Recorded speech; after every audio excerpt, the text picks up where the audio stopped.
Olá pessoal, sejam bem-vindos ao canal de matemática do professor Joaquim, gente.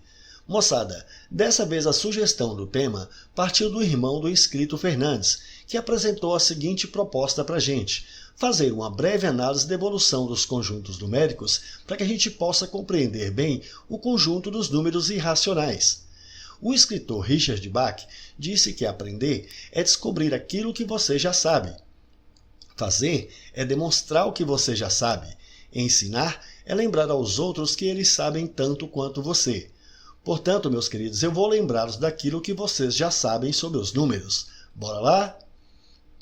Pessoal, nós vamos começar aqui pelo conjunto dos números naturais, que é o primeiro conjunto que nós temos, e nós representamos aqui pela letra N, de conjunto dos números naturais.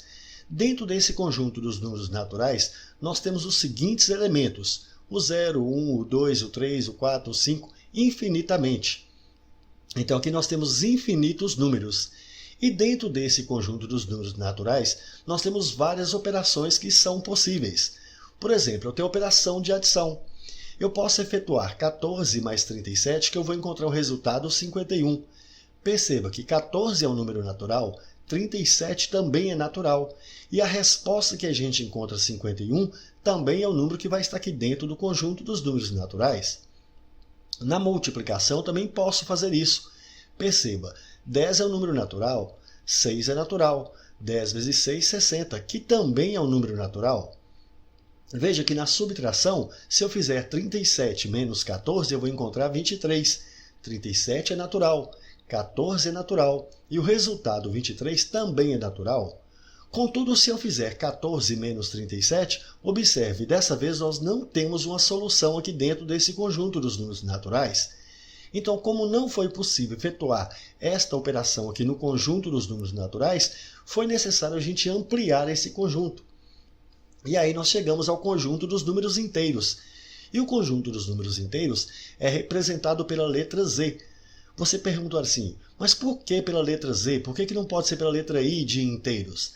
A letra Z, pessoal, ela faz uma referência à palavra alemã Zahlen, que significa números. Por isso que a gente representa aqui pela letra Z.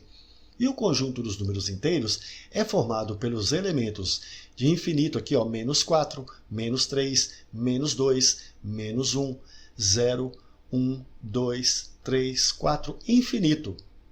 Perceba que de 0 em diante aqui nós temos o conjunto dos números naturais. Assim, o conjunto dos números inteiros ele é formado da união dos números negativos com o conjunto dos números naturais. Aqui dentro também nós temos as mesmas operações. Assim, se eu fizer 14 mais 37, eu vou ter 51. 14 é um número natural, que é um número inteiro.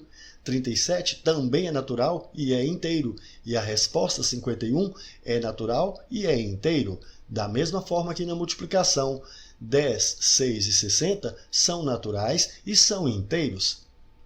Da mesma forma, se eu faço 14 menos 37 agora, veja que aqui no conjunto dos números naturais a gente não tinha uma solução. Mas aqui agora a gente já tem uma resposta, menos 23, porque menos 23 vai estar aqui dentro do conjunto dos inteiros. E eu vou ter esse número negativo aqui. Bom, pessoal, mas se eu fizer essa aqui, ó, 60 agora, dividido por 10, eu tenho uma resposta, que é 6. Mas se eu fizer 10 dividido por 60, perceba, aqui agora eu já não tenho uma resposta dentro desse conjunto dos números inteiros. Então, em função disso, nós somos obrigados a sair com um novo conjunto. Nós ampliamos agora para o conjunto dos números racionais. Mas por que racionais? Racionais, pessoal, vem de razão. Razão é uma divisão. Então, esse conjunto dos números racionais, nós representamos aqui pela letra Q. E por que por essa letra Q? Porque o resultado da divisão vai formar um quociente, então pela letra Q. E o conjunto desses números racionais, ele é formado por todos os números x, de tal forma que eu possa formar aqui uma fração. E nessa fração, perceba que esse elemento que está em cima se chama numerador, esse que está embaixo é o denominador. Então, é necessário que esse número que esteja em cima seja um número inteiro. Então, nós vamos ter aqui na parte de cima, no numerador, um número inteiro. E na parte de baixo, nós também vamos ter aqui um número inteiro. Mas perceba, como eu não posso ter divisão por zero, então nós vamos ter que excluir o zero aqui do denominador. Para isso, dentro desse conjunto aqui, nós vamos colocar o asterisco. O asterisco aqui está indicando a exclusão do zero. Então, o número x é uma fração da forma p sobre q, mas de tal forma que esse número p pertence ao número dos conjuntos dos números inteiros, ou seja, ele pode ser qualquer número inteiro. E o q também pode ser qualquer número inteiro, só não pode ser zero, porque nós não temos aqui a divisão por zero. Bom, pessoal, então perceba que agora 10 sobre 60, nós já temos uma resposta para ele. Isso aqui é uma fração. E notem que essa fração nós podemos aqui simplificar. Simplificando aqui, ó, dividindo em cima e embaixo por 10, nós vamos ter 10 dividido por 10 aqui vai dar 1. 60 por 10 vai dar 6. Da mesma forma, se eu tenho essa outra fração, 12 sobre 15, eu também posso simplificar isso aqui, dividindo em cima e embaixo por 3. Assim, 12 por 3 aqui vai dar 4, 15 por 3 vai dar 5. Essas frações, após as simplificações, nós chamamos de fração irredutível. Uma fração irredutível é aquela fração onde o numerador e o denominador são números primos entre si. Então perceba que agora com o conjunto dos números racionais, nós podemos escrever qualquer um desses outros números aqui para trás. Assim, se eu tenho o número 3 é a mesma coisa de escrever na forma de uma fração 3 sobre 1. Também posso escrever 6 sobre 2, e isso aqui infinitamente. Perceba que eu posso ter aqui um número decimal exato, eu tenho 2,5, que é possível também escrever na forma de fração. Isso aqui é 25 sobre 10, que a gente pode simplificar e vai dar 5 meios. De fato, 5 meios corresponde a esse número decimal exato, 2,5. O número ainda pode ser um decimal periódico, como 0,222 infinitamente. E isso aqui vai nos dar também uma fração que é 2 sobre 9. Bom, pessoal, então até então se acreditava que esse conjunto aqui era o mais abrangente, porque nós poderíamos com ele efetuar qualquer operação e ele representa qualquer um desses conjuntos anteriores. Contudo, alguém percebeu o seguinte: se eu considerar aqui um quadrado, considerando que esse quadrado aqui, ó, de lado 1, se eu precisar determinar aqui a diagonal desse quadrado, como que eu vou fazer? Nós sabemos que se é um quadrado, todos os ângulos são retos, então eu vou tomar esse ângulo reto aqui. E repare, aqui eu tenho esse triângulo que é um triângulo retângulo. Aplicando aqui nesse triângulo retângulo o teorema de Pitágoras, eu tenho que essa hipotenusa D, que é a diagonal do quadrado elevado a 2, vai ser igual à soma do quadrado dos catetos. Então vai ficar 1 ao quadrado mais 1 ao quadrado. 1 ao quadrado é 1, mais 1 ao quadrado é 1. 1 mais 1 aqui vai dar 2. Portanto, eu vou ter que d ao quadrado é igual a 2. Assim, d vai ser o quê? Operação inversa à exponenciação é a radiação. d é igual a raiz de 2. Então, e agora? Será se esse número aqui ele é um número racional também? Bom, nós sabemos que para ser pertencente ao conjunto dos números racionais, ele precisa ser da forma x igual a p sobre q, sendo que ele tem que ter o número p pertencente ao conjunto dos números inteiros e o número q também pertencente aos números inteiros, mas sem o zero. Então, será se esse número, raiz de 2, ele pode ser escrito nessa forma p sobre q? Bom, pessoal, se ele precisar ser escrito nessa forma p sobre q, eu preciso ainda que esse número aqui forme uma fração irredutível. E nós já sabemos que para ser uma fração irredutível, p e q devem ser primos entre si. Então, nós estamos partindo do pressuposto que esse número aqui, ele faz parte do conjunto dos números racionais. Então, esse número é uma fração, esse número ele é um número racional. Então, para isso, ele tem que formar uma fração irredutível, onde o p e q devem ser primos entre si. Vamos resolver esta equação aqui para ver o que vai dar.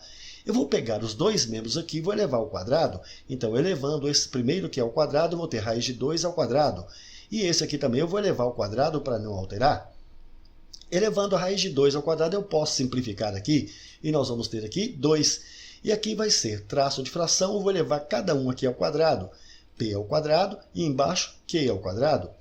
Esse q ao quadrado está dividindo, eu vou passar ele para cá multiplicando, então eu vou ter que p ao quadrado vai ser igual a 2 vezes q ao quadrado. Gente, perceba que esse número p ao quadrado, ele é 2 vezes esse q ao quadrado. Portanto, o p ao quadrado, que é esse número que está aparecendo aqui, notem que esse número é múltiplo de 2. Se ele é múltiplo de 2, ele é par. Se esse número p ao quadrado é par, então o número p também é par. E se esse número P é par, nós podemos escrever esse número P na forma 2n. Bom, eu já sei então que P é um número par e ele pode ser escrito na forma 2n. Vamos pegar novamente esta equação, que é P ao quadrado igual a 2Q ao quadrado, e eu vou substituir aqui, ó, no lugar de P, eu vou escrever 2n. Portanto, aqui vai ficar 2n ao quadrado, que é igual a 2Q ao quadrado. Bom, 2n ao quadrado aqui vai ficar 4n ao quadrado, que é igual a 2Q ao quadrado. Posso simplificar esse 2 com 4, vai sobrar 2.